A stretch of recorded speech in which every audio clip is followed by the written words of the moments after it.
మా latest videos కోసం మా ఈ తెలుగు న్యూస్ ఛానల్ సబ్స్క్రైబ్ చేసి గంట సింబల్ యాక్టివేట్ చేసుకోండి. రేపు 4న రథసప్తమి. ప్రతి సంవత్సరం మాఘశుద్ధ సప్తమిని హిందువులు రథసప్తమిగా జరుపుకుంటూ ఉంటారు. మన కంటికి కనిపించే ప్రత్యక్ష దైవం ఎవరైనా ఉన్నారంటే అందులో తొలి స్థానం సూర్య భగవానుడికే దక్కుతుంది. అందుకే ఆయనను ప్రత్యక్ష నారాయణుడు అని సంబోధిస్తూ ఉంటారు. హిందూ పురాణాలు పంచాంగం ప్రకారం మాఘమాసంలోని శుద్ధ సప్తమి నాడు 1000 కిరణాలు గల సూర్య భగవానుడు జన్మించాడని, ఆ రోజునే సూర్యుడు పుట్టిన తిథిగా భావించారు. అందుకే ఆ రోజును రథసప్తమిగా భారతీయులందరూ కూడా పండుగగా చేసుకుంటూ ఉంటారు. సకల జీవకోటి రాసులందరికీ వెలుగుని ప్రసాదించే సూర్యుడు రథాన్ని ఎక్కి తన దిశానిర్దేశాన్ని మార్చుకునే రోజు కూడా ఈ రోజునేనని నమ్ముతూ ఉంటారు. రథసప్తమి నాడు బంగారమును కానీ, వెండిని కానీ, రాగిని కానీ దానం చేయాలి. ఆ రోజు ఉపవాసము ఉండి సూర్య సంబంధమగు రథోత్సవాది కార్యక్రమాలను చూచుచూ కాలక్షేపం చేయాలి. రథసప్తమి వ్రతము చేయటం వలన సూర్య భగవానుని అనుగ్రహముచే ఆయురారోగ్యాది సకల సంపదలు చేకూరునని పురాణాలు చెప్తూ ఉన్నాయి. అయితే ఈ రథసప్తమి రోజు అరుణోదయ వేళ స్నానం చేసే సమయంలో నీటిలో ఇది ఒక్కటి వేసుకొని స్నానం చేస్తే చాలు 7 జన్మల పాపాలు ఆ నీటి ద్వారా పటాపంచలవుతాయి. మీ శిరస్సుపై జ్ఞాననాడులు ఉత్తేజమయ్యి తెలివితేటలు పెరుగుతాయి. శరీరంలోని అన్ని వ్యాధులు నశిస్తాయి. జన్మల పాపాలు పోయి 1,000,000 జన్మల పుణ్యం వస్తుంది. మీ శరీరంలోని నెగిటివ్ ఎనర్జీ రోగాలు పోతాయి. మంచి ఆరోగ్యం సిద్ధిస్తుంది. సూర్య భగవానుడి అనుగ్రహం సిద్ధిస్తుంది. ఈరోజు ఇలా స్నానం చేయటం వలన మీ శరీరానికి నూతన ఉత్తేజం ఉల్లాసము వస్తాయి. దేనినైనా సాధించే శక్తి వస్తుంది. మరి రథసప్తమి రోజు స్నానం చేసే నీటిలో ఏం వేసుకొని చేయాలి అనే విషయాన్ని ఇప్పుడు మనం ఈ వీడియోలో వివరంగా తెలుసుకుందాము. ఫ్రెండ్స్, ఫస్ట్ అయితే ఈ వీడియోకి ఒక లైక్ కొట్టి మా ఛానల్ని సబ్స్క్రైబ్ చేసుకోవటం మర్చిపోవద్దు. సౌరమాన ప్రకారం ప్రతి సంవత్సరం మాఘమాసంలో శుద్ధ సప్తమి రథసప్తమిగా పరిగణిస్తారు. సూర్య భగవానుడు జన్మించిన పుణ్యతిథి ఈరోజు. సూర్య భగవానుడు ఈ పుణ్యదినాన జన్మించుట వలన దీనిని సూర్య జయంతిగా కూడా పేర్కొంటారు. మాఘమాసంలో శుద్ధ సప్తమిని సూర్య సప్తమి, అచలా సప్తమి, మహాసప్తమి, సప్తమి అని అనేక పేర్లతో జరుపుకుంటూ ఉంటారు. పురాణాల ప్రకారం రథసప్తమి వ్రత విధానం చాలా ప్రాముఖ్యత కలిగి ఉంది. ఒకసారి ఈ వ్రత విధానాన్ని వ్రత ఫలాన్ని గురించి అడిగిన ధర్మరాజుకు శ్రీకృష్ణుడు ఈ విధంగా తెలిపాడు. పూర్వకాలంలో కాంబోజ దేశమున యశోధర్ముడను రాజు ఉండేవాడు. అతనికి ఒక కుమారుడు ఉండేవాడు. ఆ కుమారుడు ఎప్పుడూ వ్యాధుల బారిన పడేవాడు. తన కుమారునికి వ్యాధులకు కారణం ఏంటని రాజు బ్రాహ్మణులను అడిగాడు. అప్పుడు బ్రాహ్మణులు రాజుతో, రాజా, నీ కుమారుడు పూర్వజన్మలో పరమ లోభి అయిన వైశ్యుడు. రథసప్తమి మహత్యము వలన నీకు జన్మించాడు. లోభి అయినందువలన వ్యాధిగ్రస్తుడయ్యను అని చెప్పారు. దీనికి పరిహారం అడిగిన రాజుకు బ్రాహ్మణులు ఇలా చెప్పారు. ఏ వ్రత ఫలమున ఇతడు నీకు కలిగెనో అదే రథసప్తమి వ్రతము చేస్తే పాపం నశించి చక్రవర్తి అవుతాడు అని ఋషులు చెప్పగానే రాజు అలా చేశాడు. దీంతో రాజుకు తగిన ఫలితము కలిగింది అని ధర్మరాజుకు శ్రీకృష్ణ పరమాత్ముడు తెలిపాడు. ఇక ఈ రథసప్తమి రోజు అరుణోదయ కాలంలో ఆకాశంలో నక్షత్రాల కూటమి రథ ఆకారంలో ఉంటుంది. ఇలా రథం ఆకారంలో నక్షత్రాలు ఉండే సప్తమినే రథసప్తమిగా చెప్తారు. అందుకే ఈరోజు అరుణోదయ వేళ సూర్యునికి ప్రీతికరమైన 7 జిల్లేడు ఆకులను, 7 చిన్న రేగి పళ్లను శిరస్సుపై కానీ లేదా భుజాలపై కానీ లేదా శిరస్సు భుజాలు రెండింటి మీద కానీ పెట్టుకొని స్నానం చేస్తారు. ఇలా స్నానం చేయటం వలన ఆయురారోగ్యాలు సిద్ధిస్తాయని, 7 జన్మలలోని పాపాలు పోతాయని గర్గమహాముని ప్రబోధించాడు. రథసప్తమి రోజు ఎవరైతే ఇలా జిల్లేడు ఆకులతో రేగి పళ్లతో స్నానం చేస్తారో వారికి 7 జన్మల పాపాలు పోతాయి. అంతేకాదు, మానవుడు తన జీవితంలో 7 రకాలైనటువంటి పాపాలు చేస్తాడు. ఆ పాపాలు కూడా ఈ రథసప్తమి స్నానంతో పోతాయి. ఇంతకీ ఆ పాపాలు ఏమిటంటే, ఈ జన్మలో చేసిన పాపాలు, జన్మాంతరాల్లో చేసిన పాపాలు, తెలిసి చేసిన పాపాలు, తెలియక చేసిన పాపాలు, మనస్సుతో చేసిన పాపాలు, వాక్కుతో చేసిన పాపాలు, శరీరంతో చేసిన పాపాలు, ఈ 7 పాపాలు రథసప్తమి స్నానంతో హరించుకుపోతాయి. అసలు జిల్లేడు ఆకులను రేగి పళ్ళను తలపై భుజాలపై పెట్టుకుని ఎందుకు స్నానం చేయాలో చాలామందికి తెలియదు. జిల్లేడు, రేగి పళ్ళు సూర్యకిరణాలలోని జ్ఞానశక్తిని అధికంగా గ్రహించి నిల్వ ఉంచుకుంటాయి. కాబట్టి ఈ ఆకులను శిరస్సుపై భుజాలపై పెట్టుకుని స్నానం చేయటం వలన వీటిలోని విద్యుత్ శక్తి నీళ్ళల్లోని విద్యుత్ శక్తి కలిసి శరీరంపై ఆరోగ్యంపై ప్రభావం చూపించి మంచి ఫలితాలు ఇస్తాయి. ఈ సృష్టిలో సూర్యుడిలోని శక్తిని తమలో దాచుకునే శక్తి 2 వృక్షాలకు మాత్రమే ఉంది. అందులో మొదటిది జిల్లేడు, రెండవది రేగి చెట్టు. అందువలన రథసప్తమి రోజు ఈ రెండింటిని తల మీద భుజం మీద పెట్టి మొదటి 3 చెంబుల నీటిని ఆ జిల్లేడు ఆకు రేగి పళ్ళ మీద పోసి స్నానం చేసుకుంటే సూర్యుడిలోని అత్యంత దైవిక శక్తి మన శరీరంలో ప్రవేశించి అనేక వ్యాధులు పాపాలు పోయేలాగా చేస్తుందని మన పురాణాలు చెప్తూ ఉన్నాయి. ఆమ్ల గుణం కలిగిన జిల్లేడు ఆకు రేగి పళ్ళను శిరస్సు మీద పెట్టడం వలన శిరస్సుకి ఎంతో మేలు జరుగుతుంది. జిల్లేడు ఆకులోని రసాయనం జుట్టును గట్టిపరుస్తుంది, మెదడును చల్లపరుస్తుంది. జిల్లేడు ఆకుకు అర్కపత్రం అని, రేగి పండుకు అర్కఫలం అని పేరు ఉన్నాయి. సూర్యుడికి కూడా అర్కహ అనే నామం ఉంటుంది. అందువలన జిల్లేడు ఆకులు రేగి పళ్ళంటే సూర్యుడికి ఎంతో ఇష్టము. 7 జిల్లేడు ఆకులు సూర్యుడి రథానికి ఉన్న 7 రథాలుగా మాత్రమే కాక 7 జన్మలలో చేసిన పాపములను 7 రకాలైన వ్యాధులను నశింపచేస్తాయి. ఈ ఆకులను నెత్తి మీద పెట్టుకుని స్నానం చేయటం వలన ఈ ఆకులలో నిల్వ చేయబడిన శక్తి శిరోభాగంలోని సహస్రాన్ని ఉద్దీపనం చేసి అక్కడ నాడులను ఉత్తేజపరుస్తుంది. దీని వలన మానసిక దృఢత్వము, జ్ఞాపక శక్తి పెరుగుతాయి.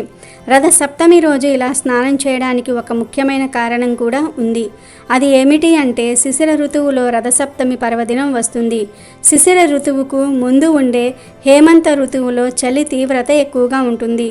శిశిర ఋతువులో రథసప్తమి నుండి సూర్యుని తాపం పెరగటం వల్ల వాతావరణంలో అనేక మార్పులు సంభవిస్తాయి. అందువల్ల వాతావరణంలో వచ్చే మార్పులను మన శరీరం తట్టుకోవడానికి జిల్లేడు ఆకులతో స్నానం చేయాలని మన పెద్దలు చెప్పారు. ఈ విధంగా చేయటం వలన జిల్లేడు ఆకుల్లో ఉండే ఔషధ గుణాలు మన శరీరానికి తాకి ఎటువంటి చర్మ వ్యాధులు, అనారోగ్యాలు రాకుండా కాపాడుతుందని మన పూర్వీకులు చెప్పారు. ఇదే విషయాన్ని మన ఆధునిక శాస్త్రజ్ఞులు కూడా నిర్ధారణ చేశారు. రథసప్తమి రోజు ఉదయం అరుణోదయ వేళ ఇప్పుడు మనం చెప్పుకున్న విధంగా 7 జిల్లేడు ఆకులు 7 రేగి పళ్ళను శిరస్సు మీద భుజాల మీద పెట్టుకుని స్నానం చేయండి. కుదరని వారు కేవలం శిరస్సు మీద పెట్టుకుని స్నానం చేస్తే చాలు, పూర్తి ఫలితం కలుగుతుంది. 7 ఆకులు 7 పళ్ళు దొరకని వారు కనీసం 1 జిల్లేడు ఆకు 1 రేగి పండును అయినా శిరస్సు మీద పెట్టుకుని స్నానం చేయండి. అలా స్నానం చేసేటప్పుడు యద్య జన్మ కృతం పాపం మాయా జన్మస్సు సప్తమ తన్మే రోగంచ శోకంచ మాంకరీ హంతు సప్తమి అనే శ్లోకం చదవాలి. ఇలా చదివితే 7 జన్మలలోని రోగాలు, శోకాలు తొలగిపోతాయి. రథసప్తమి రోజు ఉదయం అరుణోదయ వేళ మరియు సాయంత్రం స్నానం చేసే నీటిలో 7 రేగి పళ్ళను కానీ లేదా 7 రేగి ఆకులను కానీ, ఏమీ దొరక్కపోతే చిటికెడు పసుపును కానీ వేసుకొని తలస్నానం చేయాలి. నెత్తి మీద 7 జిల్లేడు ఆకులను 7 రేగి పళ్ళను పెట్టుకుని స్నానం చేయాలి. రథసప్తమి రోజు ఇలా స్నానం చేస్తే 7 జన్మల పాపాలు ఆ నీటి ద్వారా పటాపంచలవుతాయి. మీ శిరస్సుపై జ్ఞాననాడులు ఉత్తేజమయ్యి తెలివితేటలు పెరుగుతాయి. శరీరంలోని అన్ని వ్యాధులు నశిస్తాయి. జన్మల పాపాలు పోయి 1,000,000 జన్మల పుణ్యం వస్తుంది. మీ శరీరంలోని నెగిటివ్ ఎనర్జీ, రోగాలు పోతాయి. మంచి ఆరోగ్యం సిద్ధిస్తుంది. సూర్య భగవానుడి అనుగ్రహం సిద్ధిస్తుంది. ఈరోజు ఇలా స్నానం చేయటం వలన మీ శరీరానికి నూతన ఉత్తేజం, ఉల్లాసము వస్తాయి. దేనినైనా సాధించే శక్తి వస్తుంది. కాబట్టి రథసప్తమి రోజు ప్రతి ఒక్కరూ కూడా ఈ విధంగా స్నానం చేసి శుభ ఫలితాలను పొందండి. ఎంతో పవిత్రమైన ఈ రథసప్తమి రోజున పొట్లకాయ, సొరకాయ ఈ 2 కూరలను తినకూడదు. ఇంట్లోని ఆడవాళ్ళు ఈ కూరలను వండకుండా జాగ్రత్త పడండి. ఎందుకంటే ఇంట్లో అందరూ ఆడవారు ఏం వండితే అది తినేస్తారు కనుక స్త్రీలు గుర్తుంచుకోండి, ఈరోజు పొట్లకాయ, సొరకాయను వండవద్దు. ఏ రూపంలోనూ కూడా ఈరోజు పొట్లకాయను, సొరకాయను తినవద్దు. కూరల రూపంలో కావచ్చు, ఫ్రైల రూపంలో కావచ్చు, పచ్చళ్ళ రూపంలో కావచ్చు, ఏ రూపంలోనూ కూడా పొట్లకాయను సొరకాయను తినకూడదు. కాదని ఈరోజు ఏ రూపంలో అయినా సరే పొట్లకాయను సొరకాయను తింటే అప్పుల పాలైపోతారు. చేతిలోని ధనమంతా కూడా ఖర్చు అయిపోతుంది. ఆర్థిక సమస్యలు వస్తాయి. చేతిలో పైసా కూడా మిగలదు. కోరి కష్టాలు తెచ్చుకున్నట్లు అవుతుంది. కాబట్టి ఈరోజు ఆడవారు పొట్లకాయను సొరకాయను వండవద్దు. ఎవ్వరూ ఈరోజు ఈ కూరలను తినవద్దు. వీటితో పాటుగా ఈరోజు మాంసాహారం కూడా తినకూడదు. చికెను, మటను, ఫిష్, రొయ్యలు, పీతలు, నత్తలు ఇలాంటివేమీ కూడా ఈరోజు తినకూడదు. గుడ్డుతో సహా ఈరోజు ఏ విధమైన నాన్ వెజ్ తినకూడదు. ఇది సూర్యభగవానుని ఆరాధించే అత్యంత దివ్యమైన రోజు. ఇలాంటి పవిత్రమైన రోజున తెలియక మాంసం కూరను లేదా నాన్ వెజ్ను తింటే సూర్యదేవుడి ఆగ్రహానికి గురి అవుతారు. లేనిపోని రోగాలు వస్తాయి. పరమ దరిద్రం కలుగుతుంది. 7 జన్మల దరిద్రం పడుతుంది. లేనిపోని కష్టాలు వస్తాయి. ఈ రథసప్తమి మంగళవారంతో కలిసి వస్తుంది. మామూలు మంగళవారాలలో నాన్ వెజ్ తిన్నా పర్లేదు, కానీ ఈ మంగళవారం రథసప్తమితో కలిసి వచ్చింది కనుక ఈరోజు ఎట్టి పరిస్థితుల్లోనూ కూడా నాన్ వెజ్ తినకూడదు. ఏ రూపంలోనూ కూడా తినకూడదు. చాలామందికి సాయంత్రం అవ్వగానే నూడిల్స్ బండి దగ్గరకు వెళ్ళి ఏదో ఒకటి తినేస్తూ ఉంటారు. కానీ ఈ ఒక్కరోజు మాత్రం అవేమీ తినవద్దు. అంటే నాన్ వెజ్ కలిసినవి ఏమీ కూడా ఈరోజు టచ్ చేయకూడదు. కావాలంటే మరుసటి రోజు తినండి. ఈరోజు తినాలంటే వెజ్ నూడిల్స్ లాంటివి తినొచ్చు. వెజ్ ఐటమ్స్ తినండి, కానీ నాన్ వెజ్ కలిసినవి తినవద్దు. కాదని ఈరోజు ఏ రూపంలో అయినా సరే మాంసాహారం తింటే సూర్యుడి ఆగ్రహానికి గురి అవుతారు. అనారోగ్య సమస్యలు వస్తాయి. ఫ్యూచర్లో చాలా బాధలు పడాల్సి వస్తుంది. నరకానికి పోతారు. పరమ దరిద్రం కలుగుతుంది. కనుక ఈరోజు ఎవరు నాన్ వెజ్ తినవద్దు. పొట్లకాయ, సొరకాయ, నాన్ వెజ్ ఈ 3 కూరలను ఈరోజు తినకూడదు. కాదని తింటే మాత్రం ఆ తర్వాత మీరే దరిద్రాన్ని అనుభవిస్తారు. 7 జన్మల దరిద్రం పడుతుంది. నరకానికి పోతారు. మహాపాపం తగులుతుంది. రోగాలు వస్తాయి. కోరి కష్టాలు తెచ్చుకున్నట్లు అవుతుంది. నరక బాధలు అనుభవించాల్సి వస్తుంది. అష్ట కష్టాలు అనుభవిస్తారు. చేతిలో పైసా కూడా మిగలదు. కనుక రథసప్తమి రోజు అందరూ ఈ కూరలను తినకుండా జాగ్రత్తగా ఉండండి. అయితే ప్రత్యేకించి ఈ రోజున కుక్క కనిపిస్తే దానికి గోధుమ పిండితో చేసిన చపాతీని ఆహారంగా పెట్టాలి. రథసప్తమి రోజున కుక్కకు చపాతీని తినిపిస్తే మీకు సకల శుభాలు కలుగుతాయి. చపాతీని కుక్కకు ఆహారంగా వేయటం వల్ల మీకు ఉన్న సమస్యలన్నీ కూడా తీరిపోతాయి. ఆర్థిక సమస్యలు కూడా తీరిపోతాయి. మీ జీవితం అద్భుతంగా మారుతుంది.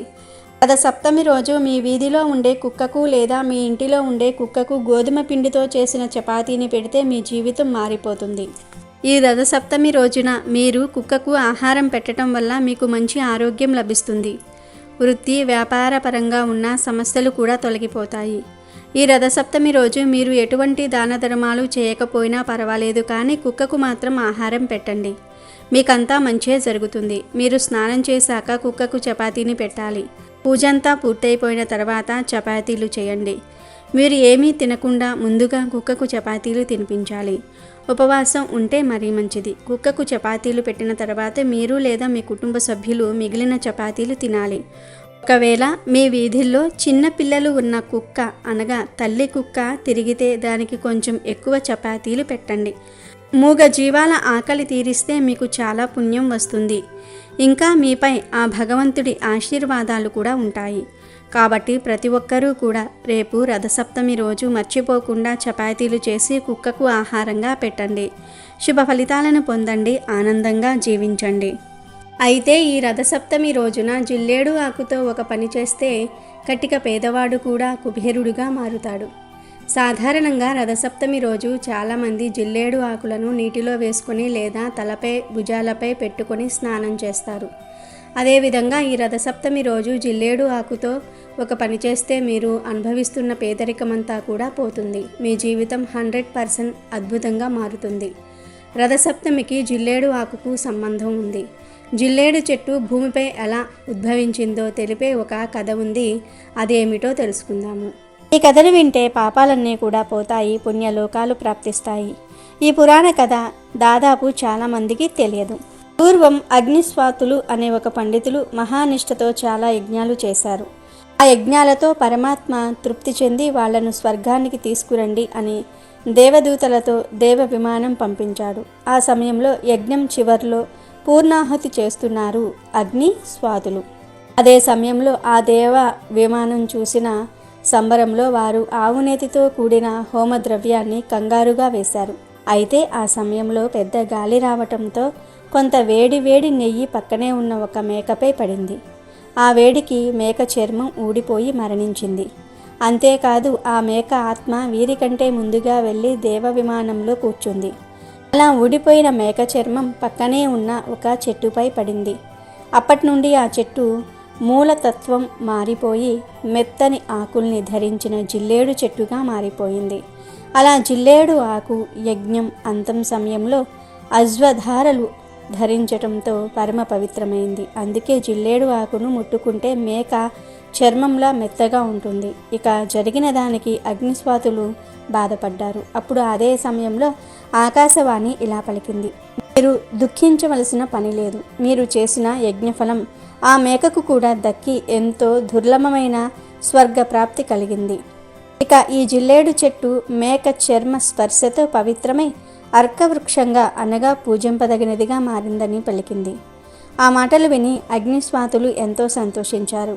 ఇది జరిగింది మాఘశుద్ధ సప్తమి తిథి రోజు. అందుకే ఆ రోజు నుండి రథసప్తమి రోజు నెత్తి మీద జిల్లేడు పెట్టుకొని సూర్యుడి ప్రీతి కోసం స్నానం చేసేవారికి లేస మాత్రం యజ్ఞఫలం లభిస్తుంది. శివుడిని తెల్ల జిల్లేడు పూలతో పూజిస్తే వ్యక్తులు వారి లైంగిక నేరాలకు క్షమింపబడతారని పురాణాలు చెప్తూ ఉన్నాయి. ఈ పువ్వుతో శివుణ్ణి ఆరాధించేటప్పుడు శారీరకంగానే కాకుండా మానసికంగా కూడా చేసిన పాపాలు క్షమించబడతాయి. తెల్ల జిల్లేడును శ్వేతార్ఘం అంటారు. వృక్ష జాతిలో ఈ తెల్ల జిల్లేడు విశిష్టమైంది. జిల్లేడులో 2 రకాలు ఉంటాయి. వంగ పువ్వు రంగు పూలు పూసే జిల్లేడు ఒకటి, తెల్లపూల జిల్లేడు మరి ఒకటి. ఇది హేరంబ గణపతికి ప్రతీక. ఈ తెల్ల జిల్లేడును దొరికించుకుంటే మహాశివుడు విఘ్నాధిపతుల దయ మన మీద ప్రసరిస్తుందట. తెల్ల జిల్లేడు వేళ్ల మీద గణపతి నివసిస్తాడు. ఈ వేళ్ళు కొన్నిసార్లు ఆకృతిలో సైతం గణేశుని పోలి ఉంటాయి. అందుకే చాలామంది తెల్ల జిల్లేడును పరమ పవిత్రంగా భావించి తులసి మొక్కల ఇంట్లో నాటుతారు. ఈ మొక్క కనుక ఉంటే ధనధాన్యాలు పుష్కలంగా లభిస్తాయి. ఆలోచనల్లో పరిపక్వత వస్తుందని, ఎవరైనా హాని తలపెట్టినా అలాంటివి దుష్ప్రభావం చూపకుండా వారి ప్రయోగాలు నశిస్తాయని ప్రతీతి. ఇళ్లల్లో జిల్లేడు మొక్కలు ఉండకూడదు అనేది ఒక అపోహ మాత్రమే. నిజానికి శ్వేతార్ఘం లేదా తెల్ల జిల్లేడు మొక్క ఇంట్లో ఉంటే ఇక వారికి దారిద్ర్యం అంటే ఏమిటో తెలియదు. జిల్లేడు మొక్కలు అధికంగా ఉన్న ఊళ్ళో పంటలు కూడా బాగా పండుతాయంటారు.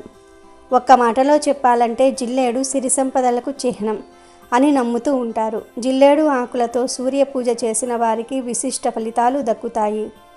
ఎంతో విశిష్టత ఉన్న జిల్లేడు చెట్టు ఆకులతో రథసప్తమి రోజు ఏం చేయాలో ఈ వీడియోలో వివరంగా తెలుసుకుందాం. అయితే ఈ రథసప్తమి రోజు సూర్య భగవానుణ్ణి పూజించే సమయంలో జిల్లేడు ఆకుతో ఒక పరిహారం చేయాలి. మన శాస్త్రాలలో జిల్లేడు చెట్టుకు చాలా ప్రత్యేకత ఉంది. ముఖ్యంగా ఈ రథసప్తమి రోజు సూర్య భగవానుడికి జిల్లేడు ఆకులను సమర్పించాలి. జిల్లేడు ఆకుపై నైవేద్యం పెట్టాలి. మీ పూజ గదిలో సూర్యభగవానుడి పటం లేకపోయినా పర్వాలేదు. మీ ఇంటి బయట లేదా డాబా పైన జిల్లేడు ఆకుపై సూర్యభగవానుడికి నైవేద్యం పెట్టండి. ఈ రథసప్తమి రోజు మీ పూజా గదిలో జిల్లేడు ఆకుపై ఖచ్చితంగా దీపం వెలిగించాలి. మీరు స్నానం చేశాక ఒక మంచి జిల్లేడు ఆకును తెచ్చుకోండి.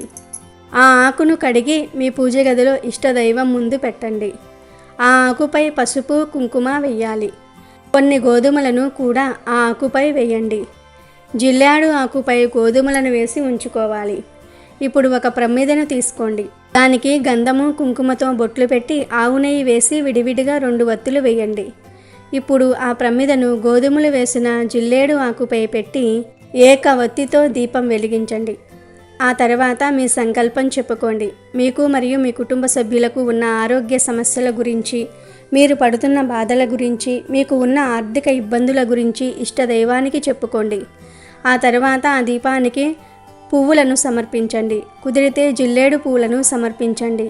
ఈ రథసప్తమి రోజు మీ పూజ గదిలో ఉన్న దేవుడి పటాలను జిల్లేడు పూలతో అలంకరించండి. ఈ రథసప్తమి రోజు జిల్లేడు ఆకుపై దీపం పెట్టడం వల్ల మీకు ఉన్న సకల దరిద్రాలు పోతాయి. జన్మల పాపాలు దుఃఖాలు తొలగిపోతాయి. ఇలా రథసప్తమి రోజు చేయటం వల్ల సూర్య భగవానుడి అనుగ్రహం కలుగుతుంది.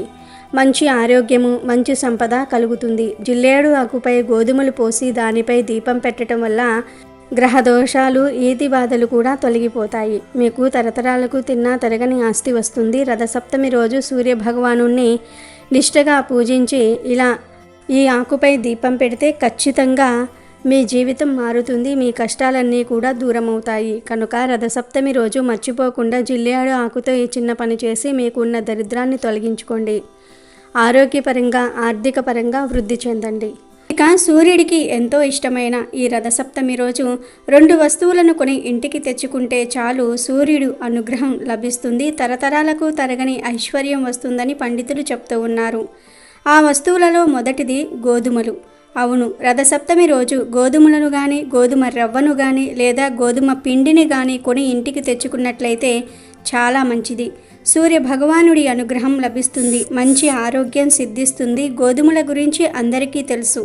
గోధుమలు చాలా బలబద్ధకమైన ఆహారం. గోధుమలలో చాలా పోషకాలు ఉంటాయి. సూర్యుడికి ఇష్టమైన ధాన్యం గోధుమలు. కనుక రథసప్తమి రోజు గోధుమలను కానీ, గోధుమ రవ్వను కానీ, గోధుమ పిండిని కానీ కొని ఇంటికి తెచ్చుకుంటే ఎన్నటికీ తరగని ఐశ్వర్యం వస్తుంది. ఆరోగ్యం సిద్ధిస్తుంది. లక్ష్మీ కటాక్షం కలుగుతుంది. పట్టిందల్లా బంగారం అవుతుంది. తిరిగిలేని రాజయోగం పడుతుంది. కనుక గోధుమలు కానీ, గోధుమ రవ్వ కానీ, గోధుమ పిండి కానీ కొనాలనుకునేవారు రథసప్తమి రోజు కొనండి. ఇలా కొన్న గోధుమలతో ఆ రోజు గోధుమ పాయసం తయారు చేసి సూర్యుడికి నివేదన చేసి ఆ తర్వాత మీరు ప్రసాదంగా స్వీకరించి తింటే సంవత్సరమంతా ఎటువంటి అనారోగ్య సమస్యలు రాకుండా ఉంటాయి. మంచి ఆరోగ్యం లభిస్తుంది. కనుక రథసప్తమి రోజు అందరూ కూడా గోధుమలకు సంబంధించిన పదార్థాలను కొని తెచ్చుకోండి. మీ ఇంట్లో ఉన్నా సరే ఒక 1/2 కేజీ అయినా సరే కొని తెచ్చుకుంటే మీకే మంచి జరుగుతుంది. ఇక రథసప్తమి రోజు కొని తెచ్చుకోవలసిన 2వ వస్తువు ఏమిటి అంటే కుంకుమ. కుంకుమ గురించి అందరికీ తెలుసు. కుంకుమను ప్రతిరోజు బొట్టుగా పెట్టుకుంటారు. పూజలలో ఉపయోగిస్తారు. అమ్మవారికి కుంకుమార్చన చేస్తారు. కుంకుమ ఎర్ర రంగులో ఉండే శక్తివంతమైన పదార్థం. ఈ కుంకుమ అంటే సూర్య భగవానుడికి ఎంతో ప్రీతి. కాబట్టి రథసప్తమి రోజు కుంకుమను కొని ఇంటికి తెచ్చుకోవాలి. ఆల్రెడీ మీ ఇంట్లో ఉన్నా సరే 5 రూపాయలు పెట్టి చిన్న కుంకుమ ప్యాకెట్ను కొని తెచ్చుకోండి. అలా తెచ్చుకుంటే మీకు సంవత్సరమంతా కలిసి వస్తుంది. సూర్య భగవానుడి అనుగ్రహం కలుగుతుంది. ధనానికి, ఐశ్వర్యానికి లోటు రాకుండా ఉంటుంది. కనుక రథసప్తమి రోజు అందరూ ఈ 2 వస్తువులను కొని ఇంటికి తెచ్చుకోండి. 2 వస్తువులు కొనలేని వారు కనీసం ఈ రెండిటిల్లో నుండి 1 వస్తువును కొని తెచ్చుకున్నా మీకు సంవత్సరమంతా కలిసి వస్తుంది. తరగని ఐశ్వర్యం కూడా వస్తుంది. చీకట్లను తొలగించి సమస్త లోకాలకు వెలుగులు పంచేవాడు సూర్య భగవానుడు. ఉదయం బ్రహ్మదేవుడిగా, మధ్యాహ్నం పరమేశ్వరుడిగా, సాయంకాలం విష్ణువుగా, త్రిమూర్తాత్మకుడై తెల్లటి 7 గుర్రాల రథంపై శ్వేత పద్మాన్ని ధరించి దర్శనమిచ్చే భగవానుడు సూర్యుడు. అతిథి కశ్యపుల సంతానంగా మాఘమాసంలో శుక్లపక్ష సప్తమిని సూర్యుడు అవతరించిన రోజుగా సూర్య జయంతిగా జరుపుకుంటూ ఉంటారు. దానినే రథసప్తమి అంటారు. ఆ రోజున సూర్యుని ఆరాధిస్తూ ఉంటారు. ఆ పుణ్య రోజున ఆకాశం మొత్తం రథాకారంలో కనిపిస్తుంది అని ప్రతీతి. ఆదిత్య భగవానుడు దక్షిణాయనం నుండి ఉత్తరాయణ మార్గానికి రథాన్ని మళ్లించటం ఈరోజు విశేషం. సూర్యుడు అనంతమైన లోకానికి అధిపతి. విశ్వానికి చైతన్యాన్ని ప్రసాదించేవాడు. సూర్య భగవానుని ప్రేరణతోనే సమస్త భువనాలు పగటివేళ క్రియాశీలంగాను, రాత్రివేళల్లో నిద్ర సూక్తంగానూ ఉంటాయి. మన సనాతన ధర్మం సూర్యుని శక్తి కేంద్రంగా ప్రపంచాన్ని రూపొందించిన వాణిగా, జీవనానికి ఆధారభూతుడుగా, కర్మసాక్షిగా, జగచ్చక్షువుగా, భౌతిక ఆధ్యాత్మిక సౌభాగ్యాన్నిచ్చేవానిగా భావించింది. సూర్యమండలాన్ని జ్ఞానమండలంగా ఆరాధించింది. తన కిరణాలతో భౌతిక అంధకారాన్ని, అచేతనంలోని అజ్ఞానాన్ని పారద్రోలేవానిగా, వ్యాధులను దూరం చేసేవానిగా, సంతోషమైన మనసును, స్పష్టమైన చూపును, వృద్ధాప్యంలోనూ ఆరోగ్యాన్ని ప్రసాదించేవానిగా భావించి ఉపాసించింది. సప్తస్వాలను 7 వారాలుగా ఏకచక్రాన్ని కాలచక్రంగా చెప్తారు. రథ సప్తమి పూజ ఎలా చేయాలో తెలుసుకుందాం. రథ సప్తమి రోజు సూర్యుడు ఉత్తర అభిముఖంగా తిరుగుతూ ఉంటాడు. సప్తమి నాడు ప్రయాణం మొదలుపెట్టి ఉత్తరం వైపు తిరిగిపోతాడు. రథసప్తమిని సూర్యుడి పుట్టినరోజుగా చెప్తారు. ఖగోళ శాస్త్ర రీత్యా ఈరోజు నక్షత్రాలు రథం ఆకారంలో ఏర్పడతాయి. అందుకే దీనికి రథసప్తమి అనే పేరు వచ్చింది. సూర్యుడు పూర్తిగా ఉత్తరం వైపు ఈరోజు ప్రయాణం మొదలు పెడతాడు. ఈరోజు ఆయన జన్మదినం కాబట్టి సూర్య ఆరాధన చేసి పాయసాన్నం వండి నివేదన చేయాలి. ఈ రోజున రథాలను ఊరేగిస్తారు. సూర్యుడికి ఎంతో ఇష్టమైన ఈరోజు ప్రధానంగా పాయసన్నాన్ని వండి నివేదన చేయాలి. ఈరోజు తలస్నానం చేయడానికి జిల్లేడు ఆకులను, రేగి ఆకులను, రేగి పళ్ళను వాడాలి. జిల్లేడు ఆకులను అర్ఘపత్రం అని అంటారు. అర్ఘ అనే పదానికి సూర్యుడు అనే మరొక అర్థం కూడా వస్తుంది. సౌర సంబంధమైన ఆకుగా జిల్లేడు ఆకును చెప్తూ ఉంటారు. తరువాత రేగిని కూడా సౌర సంబంధమైన చెట్టుగా చెప్తారు. ఈ 2 చెట్ల ఆకులను అంటే 7 జిల్లేడు ఆకులను 7 రేగి ఆకులను భుజాల మీద పెట్టుకొని వేడి నీటితో ఈరోజు స్నానం చేస్తే శరీరానికి కావలసిన ఔషధ గుణాలు లభిస్తాయి. దీనినే రథసప్తమి స్నానం అంటారు. అలాగే రథసప్తమికి చిక్కుడుకాయలతో రథం తయారు చేస్తారు. 7 చిక్కుడుకాయలతో చీపురు పుల్లలతో రథం చేస్తారు. ఈ రథం మీదకు సూర్యుడిని పిలుస్తూ ఉంటారు. చిక్కుడు ఆకుల్లోనే ప్రసాదం పెట్టి నివేదన చేస్తారు. చిక్కుడు ఆకుల్లోనే ప్రసాదం తింటారు. పూర్వం రోజుల్లో అయితే చిక్కుడు పాదు కిందే సూర్యకిరణాలు పడే చోట పొయ్యి పెట్టుకొని ప్రసాదం చేసేవారు. ఈ అవకాశం ఉంటే చేసుకోవచ్చు, లేదంటే సూర్యకిరణాలు పడే చోట చేసుకున్నా మంచిదే. ఏదీ కుదరకపోతే ఇంట్లో స్టవ్ మీద చేసుకున్నా సరిపోతుంది. వండే ఆహారానికి ఎండ తగిలితే వచ్చే ఆరోగ్యం వేరు. దీనిని ఓపెన్ కుకింగ్ అంటారు. పూర్వం ఓపెన్ కుకింగ్ ప్రచారంలో ఉండేది కాబట్టి రథసప్తమి రోజు కుదిరితే ఎండ పడే చోట పాయసాన్నం తయారు చేసుకోండి. అప్పుడు ఆ పాయసం మరింత అమృత తుల్యం అవుతుంది. ముందు పాలు పొంగుతున్న పాలల్లో బియ్యాన్ని వేయాలి. కడిగిన బియ్యం పక్కన పెట్టుకుని ఆ బియ్యాన్ని 3 సార్లు వేసేవారు కొంతమంది. బియ్యాన్ని కడగకుండా నెయ్యి రాసి వేసేవారు ఇంకొంతమంది. ఎవరి అలవాటును బట్టి వారు పాయసం చేసుకుంటూ ఉంటారు. పొంగిన పాలను సూర్యనారాయణమూర్తికి చూపించి నమస్కారం చేసుకుని బియ్యం వెయ్యాలి. ఇందులో కిస్మిస్లు, జీడిపప్పు ఏమీ వేయకూడదు. పాలతో బియ్యాన్ని ఉడికించి ఆ పాల పాయసాన్ని సూర్యుడికి సమర్పించాలి. చక్కగా ఎక్కడైనా సరే అలికి ముగ్గు వేసి కుంపటి ఏర్పాటు చేసుకుని పాయసం వండాలి.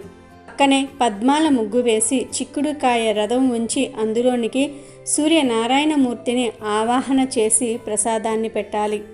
అయితే ఉడికే పాయసంలో కొన్ని ప్రాంతాల వారు చిక్కుడు గింజలు వేస్తారు.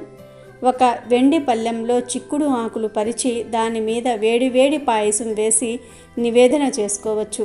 వేడి పాయసం చిక్కుడు ఆకు మీద పడగానే దానిలోని రసం పాయసంలోనికి వచ్చేస్తుంది. చిక్కుడులోని ఔషధాలు బయటకు వస్తాయి. మనం ఎప్పుడూ చిక్కుడుకాయలు తింటూ ఉంటాం, కానీ చిక్కుడు ఆకుల గురించి పట్టించుకోము. చిక్కుడు ఆకులలోని ఔషధాలు శరీరానికి అందడానికి పెద్దలు ఏర్పాటు చేసిన పద్ధతి ఇది. చిక్కుడు ఆకుల్లో పెట్టిన నైవేద్యం చాలా బాగుంటుంది. దీని వలన ఆరోగ్యం సిద్ధిస్తుంది. జీవితానికి నియమబద్ధమైన జీవన విధానం అలవాటు అవుతుంది. ఇంట్లో ఆనవాయితీ లేకపోయినా రథసప్తమి పూజ ఎవరైనా సరే చేసుకోవచ్చు. చాలామంది ఆనవాయితీ ఉంటేనే చేసుకోవాలా అని అనుకుంటూ ఉంటారు. కాకపోతే పూజ అనేది ఎవరైనా సరే చేసుకోవచ్చు. రథసప్తమి రోజు మీకు ఉన్న సమస్యలను బట్టి గోవుకు ప్రత్యేకమైన ఆహార పదార్థాలను తినిపిస్తే ప్రత్యేక ఫలితాలు కలుగుతాయని శాస్త్ర పండితులు చెప్తూ ఉన్నారు. గోవుకు నానబెట్టిన గోధుమలు తినిపిస్తే ఆ సూర్యభగవానుడి ఆశీర్వాదం సులభంగా కలుగుతుంది. గోధుమలు అంటే సూర్యభగవానుడికి ఎంత ఇష్టం గనుక గోధుమలను నానబెట్టి ఆ గోధుమలలో బెల్లం కలిపి ఆవుకు తినిపిస్తే మీకు జీవితంలో తిరుగుండదు. గోవు కళ్ళల్లో సూర్యుడి నివాసం ఉంటాడు కనుక రథసప్తమి రోజు గోవుకు గోధుమలు తినిపిస్తే 7 జన్మల దరిద్రం పోతుంది. అంతులేని ఐశ్వర్యాన్ని ఆ సూర్యభగవానుడు ప్రసాదిస్తాడు. అలాగే రథసప్తమి రోజు ఆవుకు రొట్టెల బెల్లం కలిపి తినిపిస్తే వృత్తి వ్యాపారాల్లో చేసే ఉద్యోగాల్లో మంచి పురోభివృద్ధి కలుగుతుంది. రథసప్తమి రోజు గోమాత కనిపిస్తే ఆ గోమాతకు నానబెట్టిన శనగలను తినిపిస్తే ఆధ్యాత్మిక చింతన లభిస్తుంది. సన్మార్గంలో నడవవచ్చు. దైవ చింతన పెరుగుతుంది.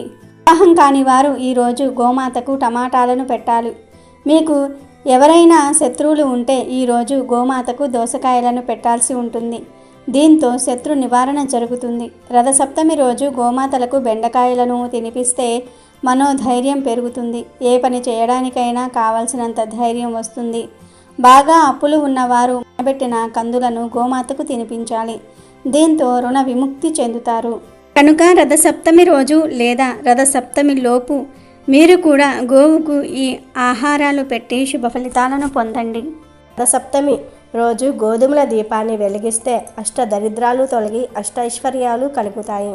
గోధుమలంటే సూర్యుడికి చాలా ఇష్టం కాబట్టి సూర్య జయంతి రోజు గోధుమల దీపం పెట్టాలి. మరి ఆ గోధుమల దీపం ఎలా పెట్టాలంటే, స్నానం చేశాక ఒక పీట మీద చక్కగా పసుపు రాసి కుంకుమ బొట్లు పెట్టి గంధం బొట్లు పెట్టి ఆ పీట మీద గుప్పిడు గోధుమలు పొయ్యాలి. ఆ గోధుమల మీద 2 మట్టి ప్రమిదలు ఒకదానిలో ఒకటి ఉంచి ఆ మట్టి ప్రమిదలో నువ్వుల నూనె పోసి 12 వత్తులు వేసి దీపాన్ని వెలిగించుకోవాలి. 12 అంటే ద్వాదశ ఆదిత్యులకు సంకేతం. 12 రూపాలలో సూర్యుడు ప్రకాశిస్తూ ఉంటాడని పురాణాల్లో చెప్పారు. సూర్యుడికి 12 పేర్లు ఉన్నాయి. అందుకే 12 వత్తులు వేసి దీపాన్ని వెలిగించాలి.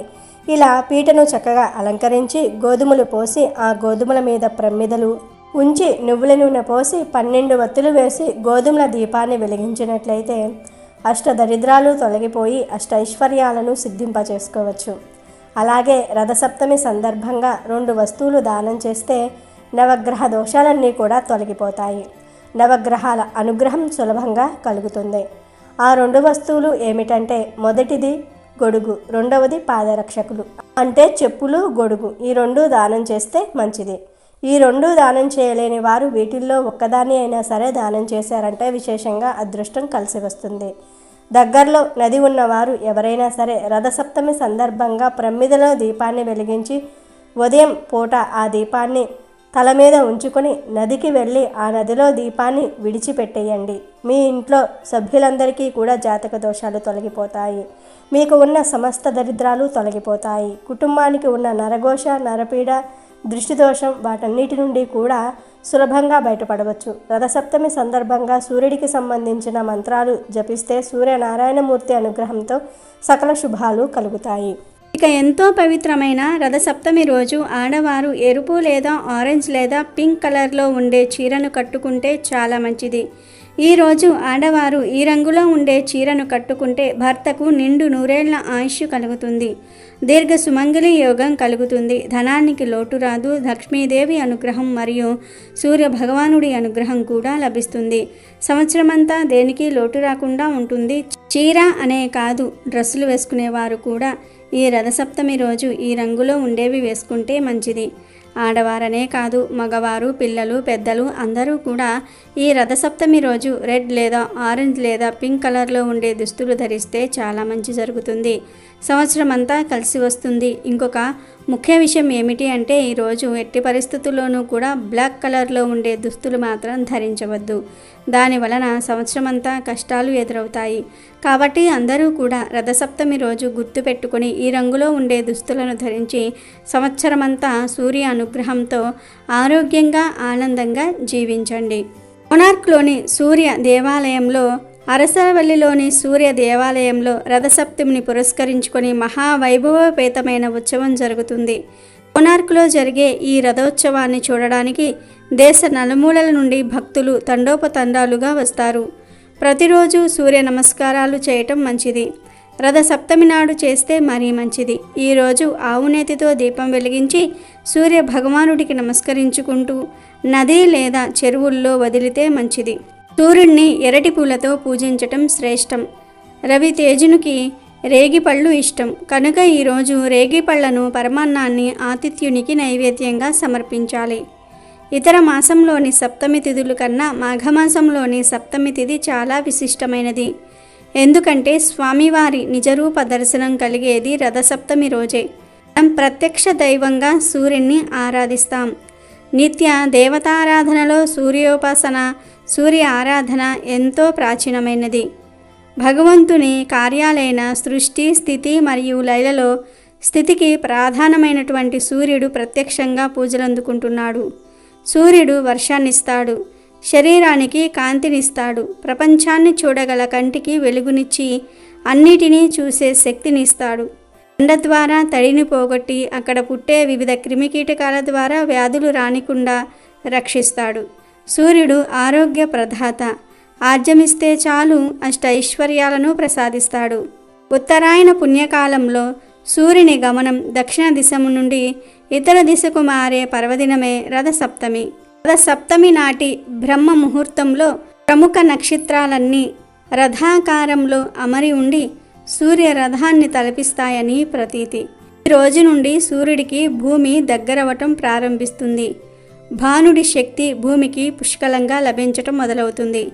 సూర్య ఆరాధన వలన విజ్ఞానము, సద్గుణం, వర్చస్సు, మనోబలం, ఆయుష్, దానం, సత్సంతానం, శారీరక బలం కలగటమే కాక సర్వ పాపాలు తొలగిపోతాయి. వాత, పిత్త, క్షయ, కుష్టి వంటి వ్యాధులకు సైతం విముక్తి లభిస్తుందని వేదోక్తి. వీడియో నచ్చితే లైక్ చేయండి, షేర్ చేయండి, బట్ సబ్స్క్రైబ్ చేసుకోవడం మర్చిపోవద్దు.